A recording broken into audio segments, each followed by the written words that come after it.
Je pensais qu'un trauma ne pouvait être causé que par des situations graves comme la violence physique ou sexuelle, mais j'ai compris qu'un choc émotionnel peut aussi en être la cause. Il y a plusieurs signes et comportements qui montrent qu'un enfant a pu subir un choc émotionnel, comme un parent qui manque d'empathie et de capacité à réguler ses émotions, ou encore un enfant qui joue le rôle du thérapeute ou du médecin pour ses parents.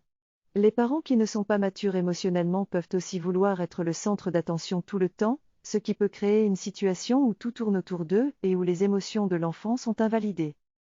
Je comprends que les parents peuvent parfois ignorer ou minimiser les émotions de leur enfant.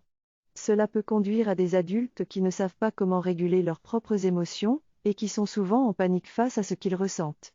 Cela peut également être lié à des parents qui dépendent beaucoup du regard des autres et qui sont plus axés sur le physique que sur l'émotionnel. Cela peut également conduire les enfants à devenir manipulateurs et à chercher constamment la reconnaissance et l'attention des autres. Tout cela peut avoir des conséquences graves, y compris des peurs de l'abandon, des sautes d'humeur et des comportements passifs-agressifs plus tard dans la vie.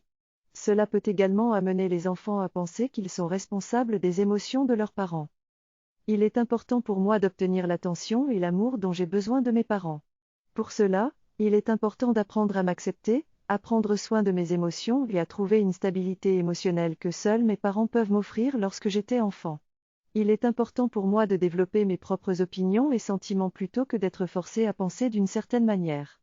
Les émotions fortes que j'ai ressenties lors de ma croissance peuvent me bloquer émotionnellement plus tard dans ma vie tant que je ne les comprends et ne les traite pas.